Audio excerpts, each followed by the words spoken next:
Hi, I'm gonna talk to you about a trip we took recently.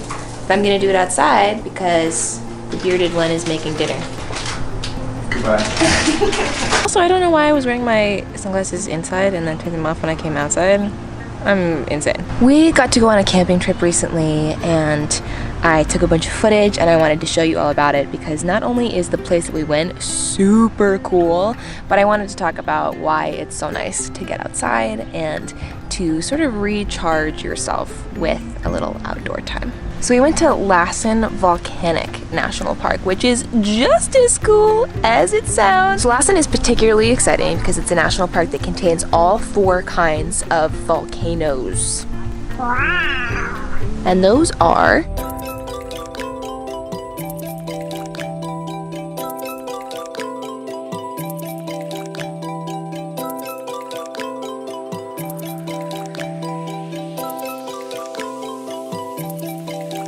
And Lassen is unique because it's located on the convergence of the Rocky Mountains and the Cascade Mountains, and hiking to each of the destinations was like stepping on another planet.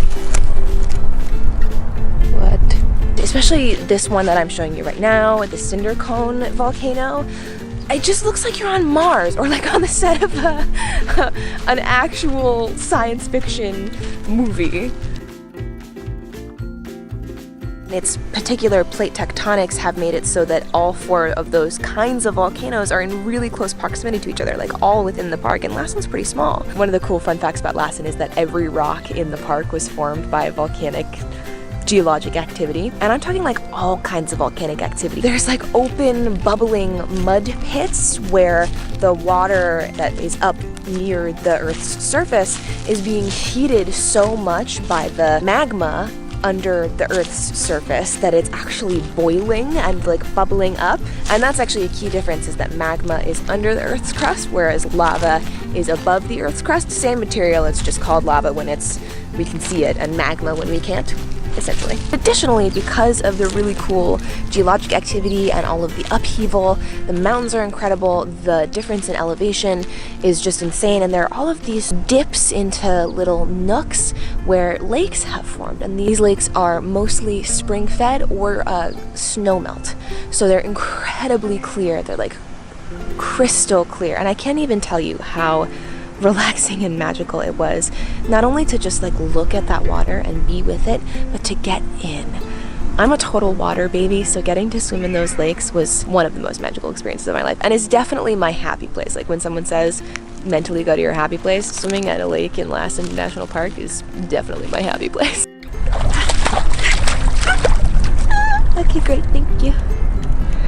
Oh shit. We spent our days hiking.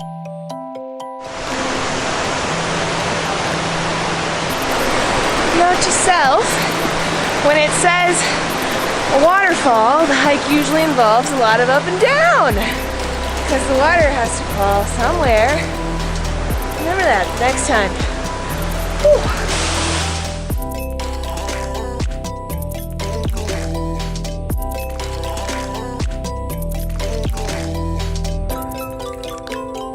We spent our nights cooking and eating a lot of food and going to bed early, but not before hanging out by the campfire and checking out all of the stars, because when you're that far from a city, there's no light pollution and you can see the night sky in all of its glory with like the summer constellations, and it was very centering. There were all kinds of amazing plants, just different vegetation, even though it was still in California. It was something new and exciting, and just being around the green, growing, living things was really rejuvenating. These light green tips here on these firs are super soft compared to these older, darker needles, and that's because these are new growth. Oh my god, that feels so nice. So not only was it a really relaxing weekend where we got to be in this incredibly gorgeous and unique natural space and hang out with some awesome friends, watching this footage back has actually been so much fun because I was really missing this trip and it made my heart happy to look back at all of this. But it was also just a really awesome time for me to reflect on why nature is important to me and important in my life, and being outside is important. And it reminded me of all of the research that I've read about how going outside and being in proximity to nature is really good for your mental health. People who spend more time in nature are much less likely to be depressed and anxious. And I think in part that has to do with getting outside and moving, but also just feeling more connected to the world around you. And I really struggle with that sometimes because my life and my job is on the internet and it's on a computer.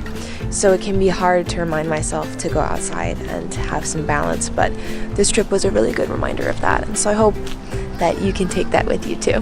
This has been a reminder to me to, even if I'm super busy and I don't have the time to exercise, or I don't have the time to do whatever it is I'm feeling like I don't have the time to do, I always have the time to take a 5-minute, 10-minute walk outside, and it's gonna make a big difference for me. I know that. So if you're sitting here, you're watching this video on a computer inside, maybe once this is done and after you've subscribed, go outside for a walk. Just see what's going on in your neighborhood.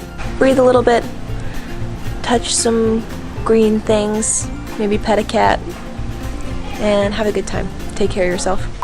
I will also note, however, that I understand that things like a camping trip can seem really easy and accessible to some of us, but they're not to everyone. Camping is really expensive. You have to buy a ton of equipment, and even if the campsite is affordable and the park fee is affordable, the initial investment in things like a tent and all of the food that you need and all of the cooking equipment that you need, which is totally different from regular stuff, is a really big investment. So I think it's important that when we talk about things like this and how good they are for us, it's important for us to recognize that it's not available to everyone, and I think we need to improve the awareness of that issue and also the visibility of more diverse people being outside and doing things like this, and increasing our awareness of the fact that people who live in highly urban areas or people who may not have a vehicle